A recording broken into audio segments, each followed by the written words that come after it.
de los tesalonicenses. Y ya puedo quizás decirle que lo que Pablo deseaba para los tesalonicenses es lo que todo pastor desea para su iglesia, para su congregación, su rebaño. Es la misma cosa. Por favor, tengan la bondad de ponerse de pie. Nuestro hermano Alonso de nuevo nos va a ayudar con la lectura de la palabra.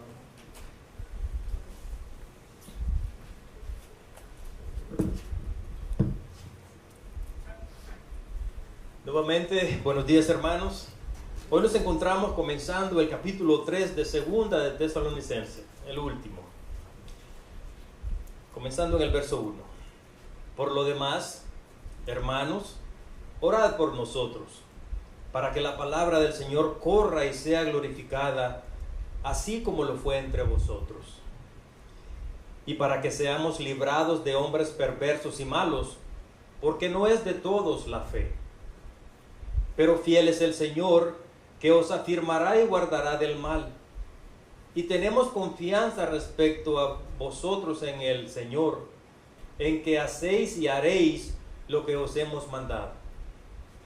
Y el Señor encamine vuestros corazones al amor de Dios y a la paciencia de Cristo.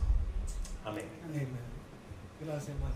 Oremos, hermano, una vez más. Padre, gracias te damos por la bendición que es nuestra, estar aquí reunidos, este grupo pequeño de tu pueblo, Señor, pero esperamos, oh Dios, que tú nos enseñes en esta mañana. Esperamos grandes cosas de ti. Te damos gracias por lo que ya tú has logrado hacer en nosotros. Te damos gracias hoy y siempre por habernos llamado a tu Hijo Jesús, por medio del Evangelio. Nos llamaste a esta vida cristiana y nuestras vidas han sido cambiadas por el poder de tu palabra y de tu Espíritu, y estamos muy agradecidos, Señor. Hoy queremos que hables a nuestros corazones y que nos bendigas con tu presencia. En el nombre de Cristo Jesús. Amén. Amén. Tomen asiento, amados hermanos.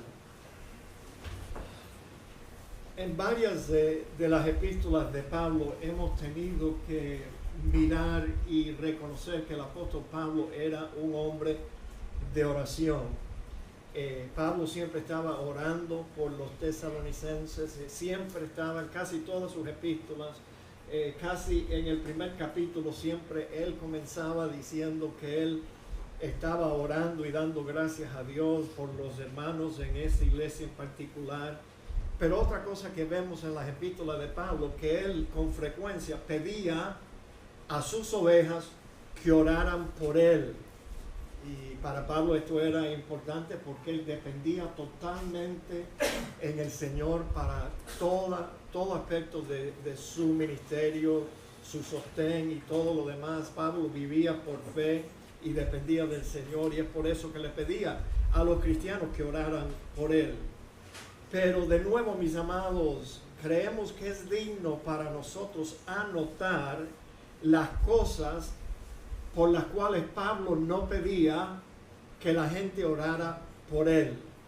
Yo creo que para apreciar bien las cosas que Pablo pedía a los hermanos de todas las iglesias, para que le ayudaran orando a Dios por él y sus compañeros, tenemos que anotar primero las cosas por las cuales el apóstol Pablo nunca pedía. Y sabe que es fácil notar que el apóstol Pablo nunca, en ninguna de sus epístolas, pedía que los hermanos oraran por su sanidad física, por su salud física, por ninguno de sus dolores físicos.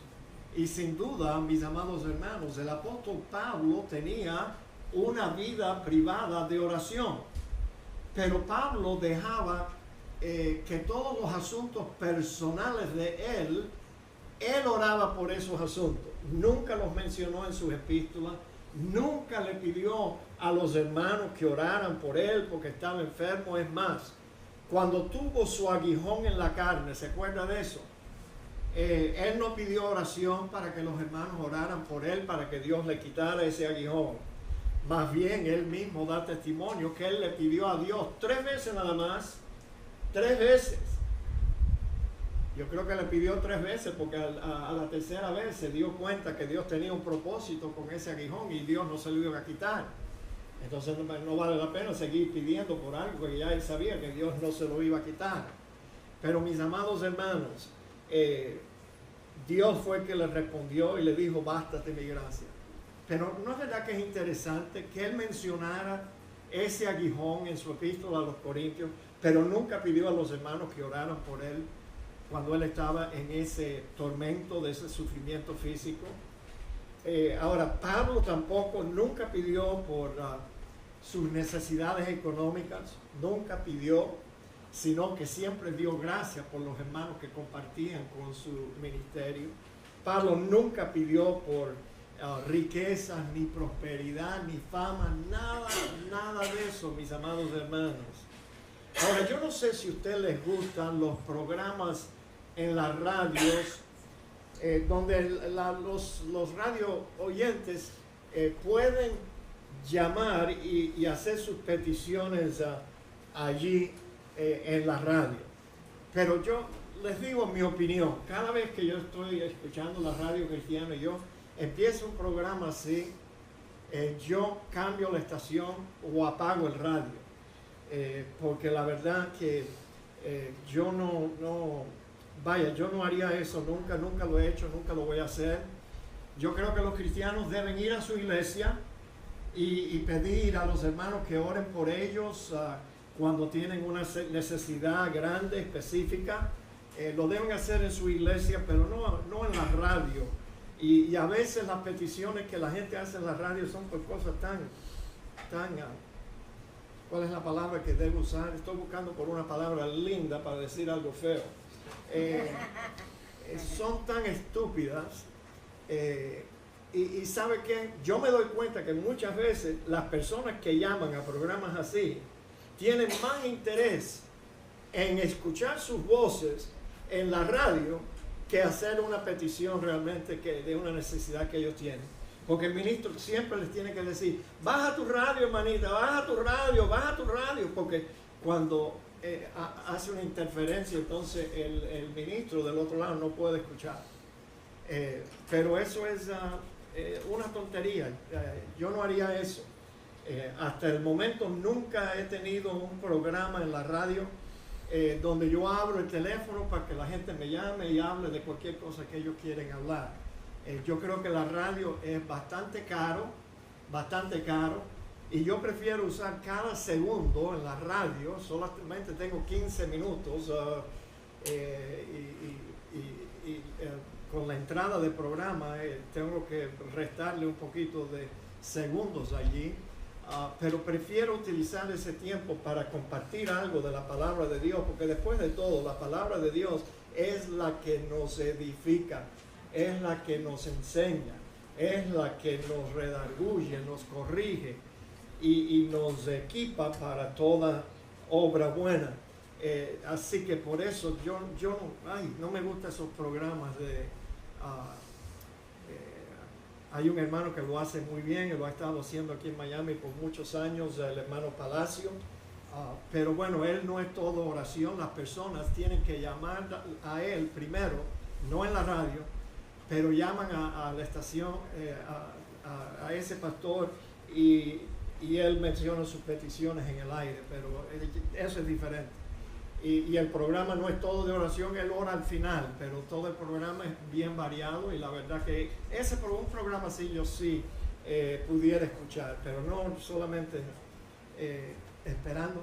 Oye, y a veces las mismas personas que llaman con los mismos dolores, las mismas cosas, yo me canso, pum, y lo apago, o cambio la estación. Ahora, fíjese por qué cosas Pablo pedía.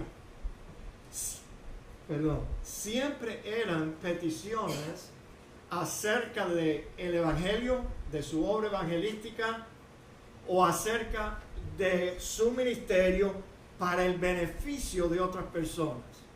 Por peticiones así, Pablo sí las hacía públicas. Fíjense aquí en Romanos. ¿Dónde está Romanos? No lo encuentro. Caramba. Romanos capítulo 15, del 30 al 31. Búsquenlo en su Biblia y dice así: Pero os ruego, hermanos, por nuestro Señor Jesucristo y por el amor del Espíritu, que me ayudéis orando por mí a Dios. Y aquí viene la petición. Para que sea librado de los rebeldes que están en Judea, y que la ofrenda de mi servicio a los santos en Jerusalén sea acepta. ¿Se dan cuenta? Era un asunto de su ministerio a los santos en Jerusalén para el beneficio de esos creyentes allí, y él pedía oración para que Dios los llevara con bien. En Efesios capítulo 6, ahí está. Efesios capítulo 6, 18 al 20 dice así: orando en todo tiempo con toda oración y súplica en el Espíritu, y velando en ello con toda perseverancia y súplica por todos los santos y por mí, le dice a la iglesia en Éfeso, a fin de que al abrir mi boca me sea dada palabra para dar a conocer con denuedo el misterio del Evangelio, por el cual soy embajador en cadenas. Pablo estaba preso cuando escribió esta epístola. Que con denuedo hable de él como debo hablar. Yo nunca he oído una petición así en la radio de un cristiano.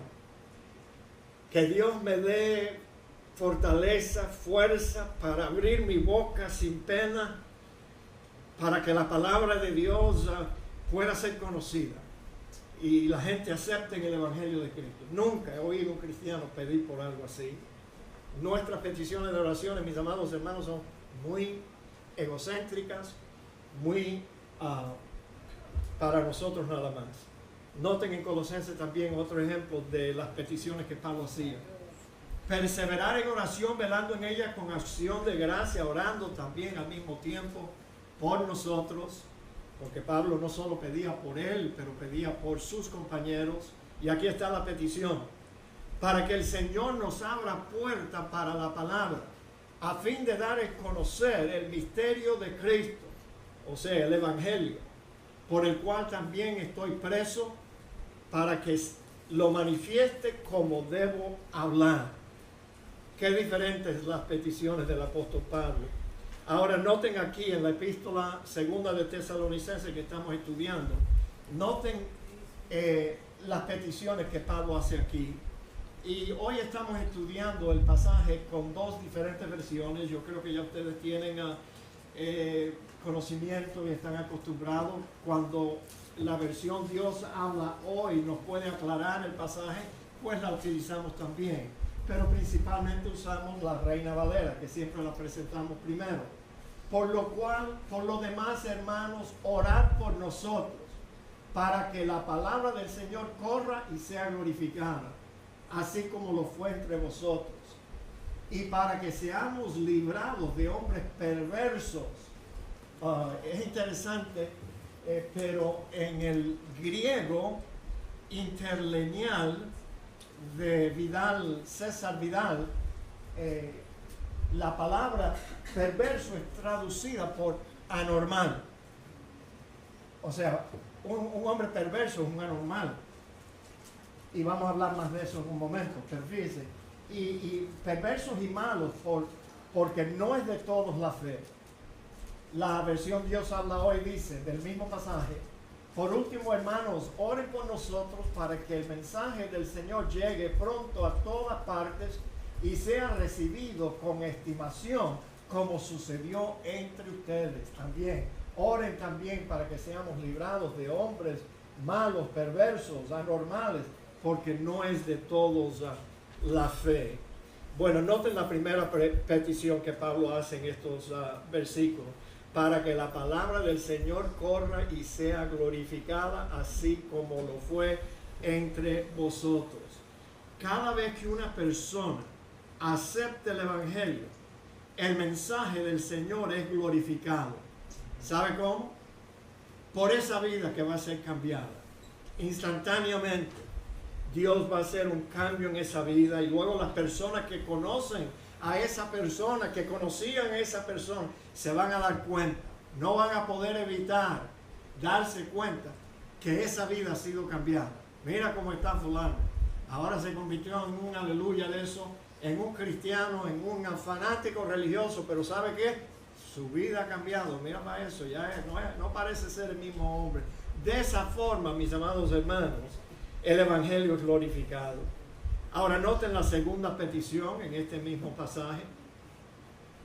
Y para que seamos librados de hombres perversos, de hombres anormales y malos, porque no es de todos la fe. Oren también para que seamos librados de hombres malos y perversos, porque no todos tienen fe. Ahora, ¿sabe qué, mis amados hermanos? Yo creo que nosotros los cristianos tenemos un enfoque muy estrecho de lo que es ser una persona perversa. Por ejemplo, para muchos cristianos, un perverso no es yo, sino que es una persona homosexual.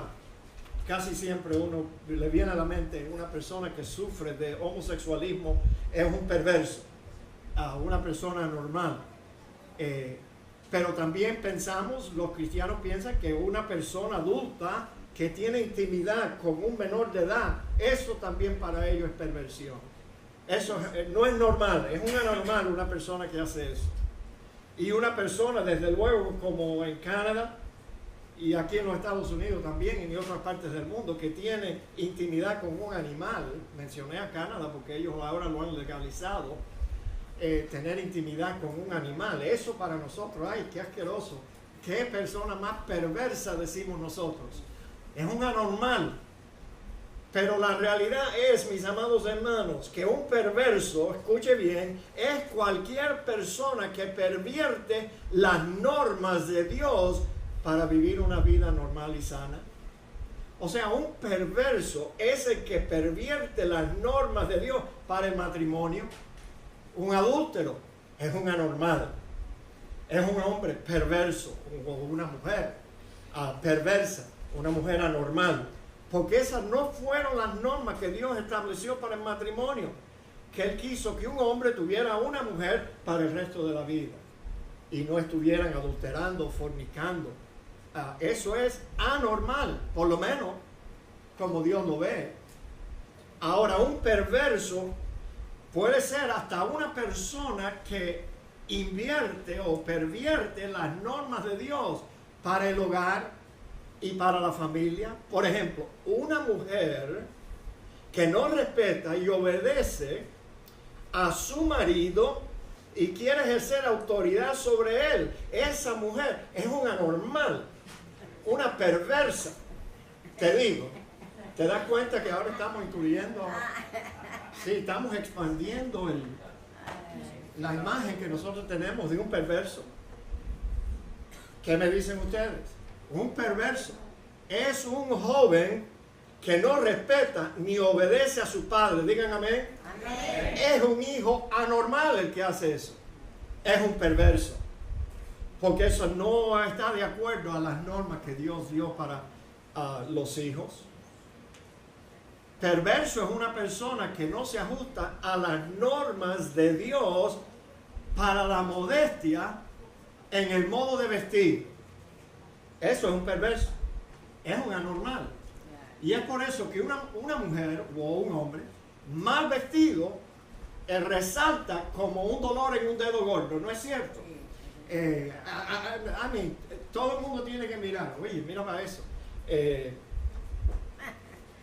Eso es una persona anormal, porque esas no fueron las normas de Dios para el modo de vestir. Anoche Rita y yo estábamos en una Walgreens comprando algunas cosas y un hombre se llevaba un estuche de 12 cervezas de Heineken, yo creo que era, y estaba andando con ella y bueno, se rompió el paquete de 12 cervezas y fracatán. Ahí mismo se rompieron 2 o 3 botellas y la reacción de ese señor fue enseguida a mandar a Dios a condenación. Yes, GD, ¿se acuerdan? GD ¿sabe qué? Una persona es un perverso el que no se somete a las normas de Dios para la decencia en el modo de hablar. Y una persona que en público dice barbaridades así, que Dios se vaya a condenación, al infierno, whatever, es un perverso, es una persona anormal, porque esa no es una forma normal de hablar en público, ni en privado tampoco. Es más, le sugiero, tenga cuidado la forma que usted habla en privado, porque tarde o temprano se le va a ir una palabrota en público también, mis amados. Perverso es la persona que no está contento con su apariencia y entonces trata de cambiarla en un tattoo parlor. Tú sabes, para eso que ellos dicen, no, Dios se equivocó conmigo, no me hizo suficientemente linda o buen mozo, entonces yo me voy a dibujar tatuajes en mi cuerpo y así yo voy a mejorar mi apariencia. Eso es anormal. Te digo, para Dios es una persona perversa y anormal. Y te puedo mostrar un versículo en el Antiguo Testamento que dice que eso es aborrecido por Dios, una persona que se marca todo su cuerpo con tatuajes. Oh, please excuse me, yo no sé, Yo una vez le pregunté a una hermana aquí si ella tenía un tatuaje y ella me contestó, sí, pastor, pero yo no puedo mostrárselo donde lo tengo. Sí, nos reímos, pero no es de risa. No es de risa. Y yo siempre le sugiero a las damas que acuérdense, un día usted va a estar en un nursing home quizás, en un nursing home, y ese tatuaje, el dibujo va a estar todo estirado, todo arrugado. Así que tenga cuidado, porque un día la van a estar atendiendo en una cama y los atendientes van a estar diciendo, oye, mira a la vieja en el cuarto número 4, esa vieja debió de haber sido tremenda, porque mira cómo tiene su cuerpo marcado. Sí, tengan cuidado, mis amados. Ahora, hay quienes pervierten hasta la religión sana y pura, pervierten la religión, que se supone que la religión haga bien a la humanidad, o no, ellos utilizan la religión para beneficiarse ellos. Eso es un hombre perverso, un ministro perverso, un anormal. Hay quienes pervierten la espiritualidad, la confunden con el espiritismo. Eso es anormal, una perversidad. Hay muchos que pervierten la sana doctrina también, eso es anormal. Todos estos son perversos y muchos más. Y no solamente como nosotros pensábamos antes. Noten, cualquiera que pervierte las normas de Dios, a mí no me interesa lo que está haciendo, lo que está de moda en la sociedad. Yo estoy hablando de las normas de Dios. Para la conducta moral es un perverso, un anormal. Personas así son los primeros que se oponen al mensaje del Evangelio. Y los que son dados a la violencia persiguen y amenazan a los mensajeros del Evangelio también, mis amados hermanos. Ellos son los primeros que se oponen, que se les hable de Cristo, no quieren que se les hable a ellos, ni que nadie escuche el mensaje del Evangelio tampoco. Porque ellos aman su pecado y no quieren que nadie diga que lo que ellos están haciendo es anormal. Es una perversión. Ahora, ¿qué les parece esta frase? Que dice, no es de todos la fe. Pablo pedía oración para que Dios los librara de los hombres anormales y perversos y los hombres malos que siempre estaban persiguiendo al apóstol Pablo. Y luego añade, porque no es de todos la fe. ¿Qué le dice esa frase a usted? Bueno, fíjese, la fe salvadora, créame, no es original en el hombre. La fe salvadora no viene del ser humano, señores. No. Y si usted me dice a mí, no, pastor, pero yo puse mi fe en Cristo, yo te voy a preguntar, ¿y dónde tú conseguiste esa fe? Porque no la venden en un 7-Eleven, ni en Walmart, ni en ninguna otra tienda. ¿Dónde tú conseguiste la fe que tú pusiste en Jesucristo? Bueno, mis amados, fíjense. La fe salvadora es dada por Dios y es por eso que no es de todos la fe, porque sabe que aunque a usted le guste o no le guste, Dios no le da fe salvadora a todos los hombres. ¿Quiere una muestra? una nada más. Pudiéramos estar aquí el resto del día. Pero fíjense, cuando Pablo habló a los romanos acerca del pueblo de Israel que había rechazado a Cristo, y bueno, todavía hay personas que piensan que Dios desechó su pueblo, pero Pablo dice no. Digo pues, ¿ha desechado Dios a su pueblo? En ninguna manera, dice Pablo, porque yo también soy israelita, de la descendencia de Abraham, de la tribu de Benjamín. No ha desechado Dios a su pueblo, al cual desde antes conoció. ¿O no sabéis que dice de Elías la Escritura? Cómo invoca a Dios contra Israel, diciendo: Señor, a tus profetas han dado muerte y a tus altares han derribado, y solo yo he quedado, y procura matarme. Pero ¿qué dice la divina respuesta? Me he reservado 7,000 hombres que no han doblado la rodilla delante de Baal. Así también dice Pablo. Ahora, en este tiempo, o sea, en la época desde Cristo hacia adelante, en la época de la iglesia, Dios no ha rechazado a Israel, porque Pablo dice que ha quedado un remanente escogido por gracia. Un remanente. ¿Saben lo que eso significa? Que no todos los israelitas recibieron la fe salvadora para ser salvos. Solamente unos cuantos. Unos cuantos nada más. Así que la fe no es de todos, mis amados hermanos. El segundo deseo que Pablo tenía para con los hermanos en Tesalónica es que Pablo quería que ellos siguieran confiando en el Señor. Pero fiel es el Señor, que os afirmará y os guardará del mal. Pero el Señor es fiel. Él los mantendrá a ustedes firmes y los protegerá del mal. Ahora, cuando Pablo escribió esta carta a los tesalonicenses, él estaba lejos, estaba en Corinto. Y Pablo no sabía de primera mano la condición de la permanencia, o cuán fuerte era la permanencia y la confianza de los tesalonicenses en Dios. Porque Pablo sabía que ellos estaban pasando por muchas pruebas, muchas persecuciones, así que, pero ¿sabe qué? Sin importar las dificultades que ellos estaban enfrentando, Pablo sabía que el Señor sería fiel para lograr su propósito en ellos. Y es por eso que a Pablo le interesaba que ellos permanecieran firmes en su confianza en el Señor.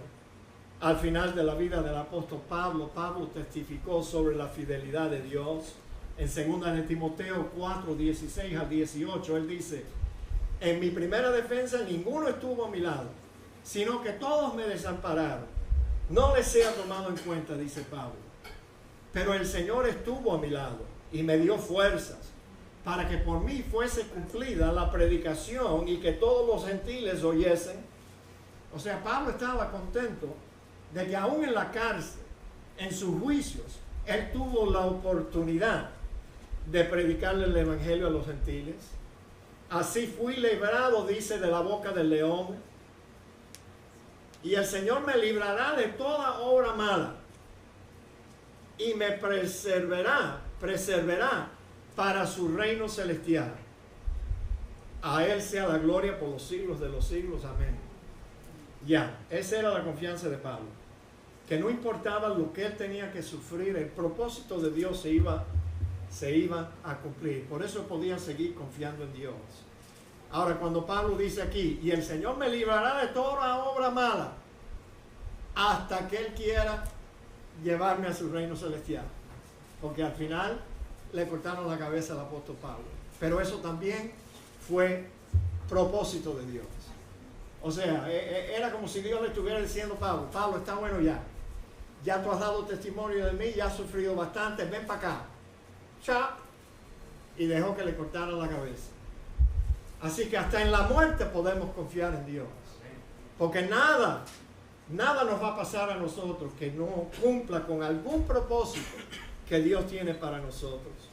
Pablo estaba seguro que el Señor los iba a fortalecer internamente por su espíritu y los iba a proteger de todo mal en lo físico también, como lo había hecho con él. Ahora, también en las Escrituras podemos encontrar muchas afirmaciones, pero muchas afirmaciones de la fidelidad de Dios. Nosotros somos infieles, pero Dios siempre es fiel. Mis amados, noten, gracias doy a mi Dios siempre por vosotros, por la gracia de Dios que os fue dada en Cristo Jesús, porque en todas las cosas fuisteis enriquecidos en Él, en toda palabra y en toda ciencia, así como el testimonio acerca de Cristo ha sido confirmado en vosotros, de tal manera que nada os falte en ningún don, esperando la manifestación de nuestro Señor Jesucristo, el cual también os confirmará hasta el fin, para que seáis irreprensibles en el día de nuestro Señor Jesucristo. Fiel es Dios, por el cual fuisteis llamados a la comunión con su Hijo Jesucristo, nuestro Señor. Dios es fiel el que nos llamó. A la primera carta a los Tesalonicenses, capítulo 5, 23, 24, Pablo allí pide: y el mismo Dios de paz os santifique por completo, y todo vuestro ser, espíritu y alma y cuerpo, sea guardado irreprensible para la venida de nuestro Señor Jesucristo. Fiel es el que os llama, el cual también lo hará. Fiel es el que os llamó, el cual también lo hará. En Hebreos 10:23 también vemos: mantengamos firme sin fluctuar la profesión de nuestra esperanza, porque fiel es el que prometió. Fiel es el que nos prometió vida eterna, y Él va a cumplir su promesa, porque Él siempre es fiel.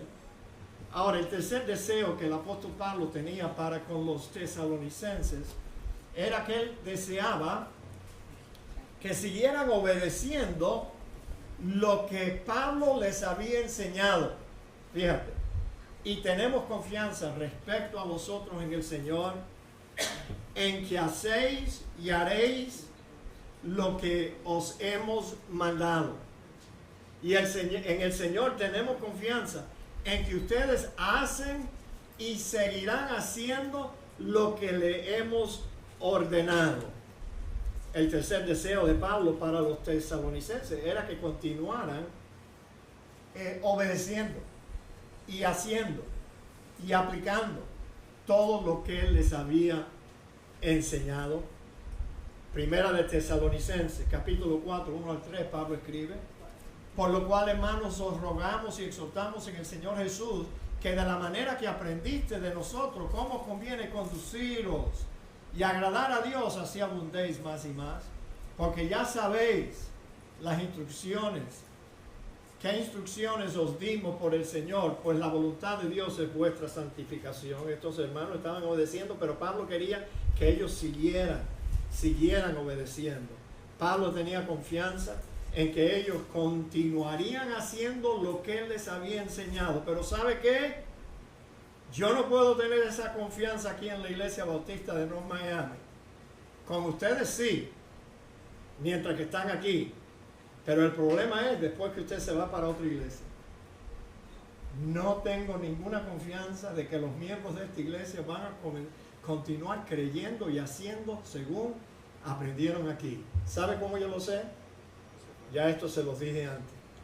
La mayoría, no todos, pero la overwhelming majority de la gente que se ha mudado, se ha ido de esta iglesia para otra, se han unido a una iglesia pentecostal o carismática. Fíjate, para mí, una persona que hace eso, la verdad, para ellos, no importa. Porque enseguida, tú sabes, estuvieron aquí aprendiendo, yo creo, lo que es la verdad, pero cuando se fueron, y luego me llaman a mí, sería mejor que no me llamaran. Para decirme: pastor, encontré una iglesia, ¡ay, qué buena! Esta es la iglesia donde yo estoy yendo. El único problema que no me gusta es que hacen tumbaditos. Ya eso me lo dice todo. La iglesia no es tan buena como esa persona piensa. No.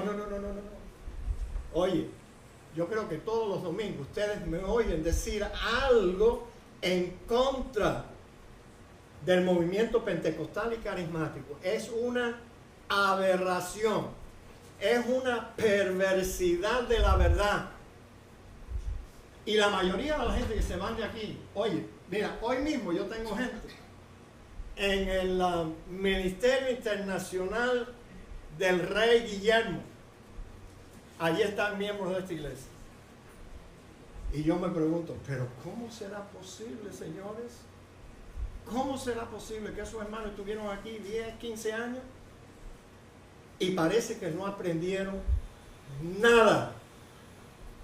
No aprendieron nada. Porque enseguida toman lo que aprendieron aquí y lo echan en el latón de la basura. Así que yo no puedo tener esa confianza. La tengo ahora con ustedes que están aquí. Pero no puedo tener la confianza que después que ustedes salgan de aquí o yo salga de aquí, ustedes no comiencen a oír otras voces y hacer otras cosas que yo nunca les enseñé. Es más, les enseñé lo malo que esas cosas eran, lo opuesto a esas cosas. Pero bueno, yo tenía que echar un poquito de humo, tú sabes, porque y ahora me siento mejor. Las escrituras están repletas de mandamientos que tenemos que obedecer, señores. La Biblia es bien clara. Es más, la vida cristiana puede describirse con una sola palabra. Es una vida de obediencia. Y si alguien te dice otra cosa, te dijo una mentira. La vida cristiana hay que obedecer. Nuestra salvación no depende de nuestra obediencia, solo al Evangelio. La salvación nuestra no depende de nuestra obediencia a los mandamientos de Dios, pero ¿sabe qué? Es nuestro culto racional, es la única cosa racional que nosotros podemos hacer después de haber sido salvos por la gracia de Dios, obedecer y vivir nuestra vida de acuerdo a las normas de Dios. Es más, en la gran comisión el Señor lo definió bien claro, cuando Él les dijo a sus discípulos, mire, vayan por todo el mundo, prediquen el Evangelio, hagan discípulos, bautícenlos en el nombre del Padre, del Hijo y del Espíritu Santo y enséñenles que guarden todas las cosas que yo os he mandado de ustedes. La vida cristiana es una vida de obediencia, mis amados. Ahora, el último deseo en este pasaje que Pablo tenía para la iglesia en Tesalónica es que él quería que ellos siguieran creciendo espiritualmente. Y el Señor encamine vuestros corazones al amor de Dios y a la paciencia de Cristo. Mejor está aquí en Dios habla hoy, la traducción. Fíjense lo que dice. Que el Señor los ayude a amar como Dios ama y a tener en el sufrimiento la fortaleza de Cristo. Está muchísimo más claro ahí en la versión Dios habla hoy. Noten, el primer deseo de Pablo tenía que ver con el amor. Y es interesante que Pablo mencione aquí al final de su última epístola a esta iglesia que él quería que ellos siguieran creciendo hacia el amor de Dios, porque sabe que ya Pablo había encomendado a esta iglesia porque estaban amándose unos a otros y amando a otros hermanos. Fíjense aquí en la primera epístola, en el versículo 2 y 3 del primer capítulo, damos siempre gracias a Dios por todos vosotros, haciendo memoria de vosotros en nuestras oraciones, acordándonos sin cesar delante de Dios y Padre nuestro de la obra de vuestra fe, del trabajo de vuestro amor y de vuestra constancia en la esperanza en nuestro Señor Jesucristo. Y también aquí en la segunda epístola, primer capítulo, versículo 3, debemos siempre dar gracias a Dios por vosotros, hermanos, como es digno, por cuanto vuestra fe va creciendo y el amor de todos y cada uno de vosotros abunda para con los demás. Él los había encomendado por su amor. Ahora, ¿sabía usted que cualquier ser humano, sea un creyente o no creyente, puede demostrar amor por otras personas? Por ejemplo, a veces se ve que en un matrimonio entre una pareja existe amor y se puede ver ese amor. Puede existir también amor por los hijos de sus padres y amor de los padres por sus hijos. Puede existir amor hasta por los amigos, humanamente hablando. Pero el problema es que el amor humano por fuerte que sea, es un amor imperfecto y no se puede comparar con el amor con que Dios ama. Déjenme darle algunos ejemplos. Fíjense, hace poco se dio el caso que ya mencioné una vez, pero fue interesante, trágico, que un niñito fue llevado por su padre, dos añitos, a Disney World, y cuando estaba el niñito jugando a la orilla del agua, su padre estaba allí cerca. Un alligator sale del agua, agarra al niño por las piernitas y lo empieza a arrastrar debajo del agua. ¿Piensa usted que ese padre amaba a ese niño? Pues claro que sí que lo amaba. Pero ve, el amor humano es imperfecto.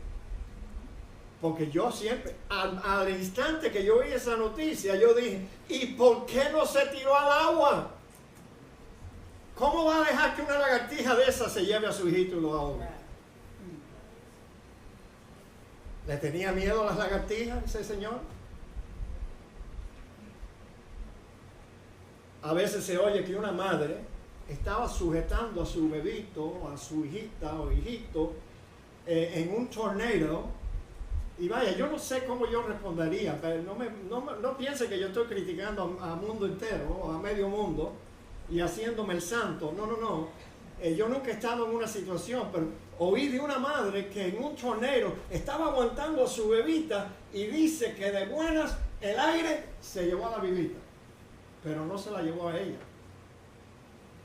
¿Qué fue lo que pasó ahí? ¿Sabes lo que pasó? Self-preservation, autopreservación kicked in, y sin ella darse cuenta, cuando el aire estaba más fuerte, ella soltó a la criatura y se aguantó ella. Por eso el aire se llevó a la niña. Pero si ella lo hubiera aguantado. Sí. Yo le pregunté a mi yerno, Juan Carlos. Él es un padre excelente. Yo le pregunté cuando vimos la historia del niño allá en Disney World, yo le dije, oye, ven acá, Juan Carlos, ¿te hubieras tirado tú a fajarte con ese alligator? Y él me dijo, yo le hubiera arrancado los ojos, le hubiera dado piñazo hasta que él soltara a mi Enrique. Y yo le dije, bueno, good. Si yo hubiera estado allí al lado tuyo, yo me hubiera tirado también. Y yo sí le tengo miedo a las lagartijas. Pero yo no dejo que un animal de eso me robe a mi Enrique. Oh no, nos tiramos los dos y le damos piñazo ahí hasta que él lo suelte. Y hoy en día yo estoy seguro que mi yerno tuviera a Enrique en sus brazos y él tuviera unas botas nuevas de piel de alligator. Sí. No, mis amados hermanos, el amor humano no es, oye, por fuerte que sea, no es igual al amor de Dios, no es ni comparable.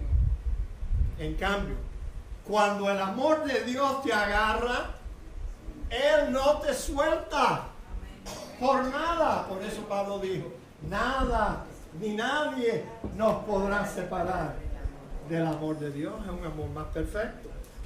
Ahora, el verbo que el apóstol Pablo utilizó en este versículo, encamine, se puede traducir como que enderezca o que dirija. Y significa que lo que Pablo quería era que eliminara todos los obstáculos y los estorbos. En cuanto al amor de ellos, Pablo deseaba que ellos aprendieran a amar como Dios ama. Como decía el versículo, ¿dónde estaba? Lo pasamos. Sí, aquí. Que el Señor nos ayude a aprender a amar como Dios ama. Y la pregunta surge entonces, ¿cómo es que Dios nos ama? Bueno, aquí está. Aquí está. Ser pues imitadores de Dios como hijos amados. Y andar en amor, como también Cristo nos amó. ¿Y cómo nos amó? Nos amó con un amor sacrificial. El amor de Dios se sacrifica lo suyo por las personas que Él ama. Por eso dice que se entregó a sí mismo por nosotros, ofrenda y sacrificio a Dios en olor fragante. Dios ama con un amor sacrificial y Dios ama con un amor incondicional, porque nos amó a nosotros cuando no éramos amables. Nos amó, mis amados hermanos, cuando éramos sus enemigos. El apóstol Pablo deseaba que Dios encaminara sus corazones también para que se hiciera más fuerte en la paciencia de Cristo. Fíjate, eso es lo que él quería, que ellos pudieran amar como Dios ama y que tuvieran la misma paciencia de Cristo. A veces los cristianos hablamos de la paciencia de Job, y claro, con una esposa como la que él tenía, él tuvo una paciencia extraordinaria. Pero ¿sabe qué, mis amados hermanos? Pablo sabía que los tesalonicenses estaban sufriendo persecución, pero Pablo sospechaba también que quizás ellos iban a tener que sufrir aún más. ¿Y cómo es posible que un cristiano sufra hasta la muerte por la causa de Cristo? Solamente si ese cristiano aprende del ejemplo de Cristo en su paciencia, como dice aquí Pedro. Por esto merece aprobación. Si alguna causa de la conciencia delante de Dios sufre molestias, padeciendo injustamente, pues qué gloria es si pecando sois abofeteados y lo soportáis. Mas si haciendo lo bueno sufrís y lo soportáis, esto ciertamente es aprobado delante de Dios. Pues para esto fuisteis llamados. Escuchen bien. Para esto fuisteis llamados. Porque también Cristo padeció por nosotros, dejándonos ejemplos, para que sigáis sus pisadas. Ahora, ¿cómo sufrió Cristo? Aquí lo dice en el versículo 22, el cual no hizo pecado, ni se halló engaño en su boca, o sea, él no mintió para salir del problema, quien cuando le maldecían no respondía con maldición, cuando padecía no amenazaba, sino encomendaba la causa al que juzga justamente. O sea, mis amados hermanos, el Señor Jesucristo pudo sufrir todo lo que él sufrió porque él comprendía y estaba dispuesto a aceptar el propósito de Dios en su vida. El Señor sabía que el propósito de Dios era que él viniera al mundo y sufriera en manos de hombres perversos y malos para rescatar y redimir a los pecadores. Y es por eso que el Señor dijo al final de su vida, antes de su muerte: Padre, quita esta copa de mí, eso es lo que yo quiero, pero que no se haga mi voluntad, que se cumpla el propósito tuyo en mi vida. Y te digo, mis amados hermanos, si nosotros estuviéramos dispuestos a siempre reconocer que todo lo malo que nos pasa, Dios tiene un propósito con ello, sea lo que sea. No es el diablo que te está zarandeando, no. Es Dios quien permitió que te ocurriera eso que estamos sufriendo. Ahora, no es un secreto que los cristianos debemos estar dispuestos a sufrir por la causa de Cristo, porque ¿sabe qué? Fuimos abundantemente avisados. El Señor fue el primero que nos avisó cuando dijo: bienaventurados los que padecen persecución por la causa de la justicia, porque de ellos es el reino de los cielos. Bienaventurados sois cuando por mi causa os vituperen y os persigan y digan toda clase de mal contra vosotros mintiendo. Gozaos y alegraos, porque vuestro galardón es grande en los cielos, porque así persiguieron a los profetas que fueron antes de vosotros. Es por eso, mis amados, que el apóstol Pablo con Silas en Filipos pudieron estar cantando alabanzas a Dios cuando tenían sus pies y sus brazos en el cepo, amarrados allí, encarcelados injustamente por una mentira que se dijo acerca de ellos. En Primera de Pedro dice: amados, no os sorprendáis del fuego de prueba que os ha sobrevenido, como si alguna cosa extraña os aconteciese, sino gozaos por cuanto sois participantes de los padecimientos de Cristo, para que también en la revelación de su gloria os gocéis con gran alegría. Si sois vituperados por el nombre de Cristo, sois bienaventurados, porque el glorioso Espíritu de Cristo reposa, de Dios reposa sobre vosotros. Ciertamente por parte de ellos Él es blasfemado, pero por vosotros es glorificado. Tenemos que estar dispuestos a sufrir los padecimientos de Cristo hasta la muerte, mis amados. Primera de Pedro 4:1 dice, puesto que Cristo ha padecido por nosotros en la carne, vosotros también armaos del mismo pensamiento. Yo creo que si los cristianos estuvieran dispuestos, armados sus mentes, de que yo voy a tener que sufrir por la causa de Cristo, cosas malas, cosas desagradables, cosas inventadas, no estuvieran llamando tanto a la radio, oren por mí para que Dios me quite este problema, oren por mí porque tengo este otro asunto, oren por mí. Hace poco vi una señora decir, oren por mí, pastor, oren por mi hijo porque se está divorciando y yo quiero que todas las cosas le salgan bien. Perverso, anormal, porque esa no es la norma de Dios para el matrimonio, que un hombre se divorcie. ¿Cómo tú vas a llamar en la radio para que todo le vaya bien a mi hijo en su divorcio? ¡Qué estupidez! Te digo, es una necedad.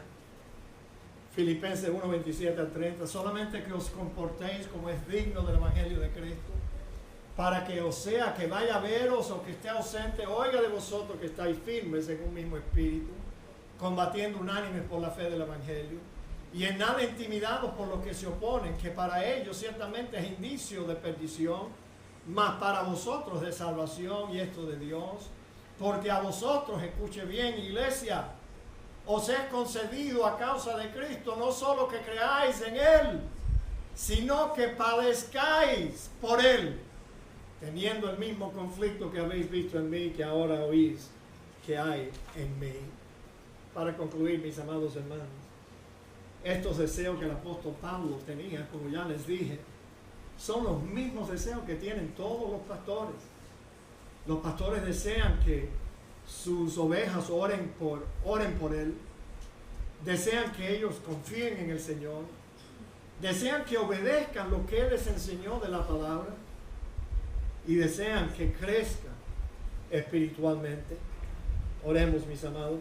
Padre, gracias te damos por lo que hemos aprendido hoy en este corto estudio y te pedimos, oh Dios, que sigas enseñándonos y te pedimos perdón por haber pervertido tus normas en nuestra vida muchas veces. En el nombre de Cristo oramos. Amén. Amén.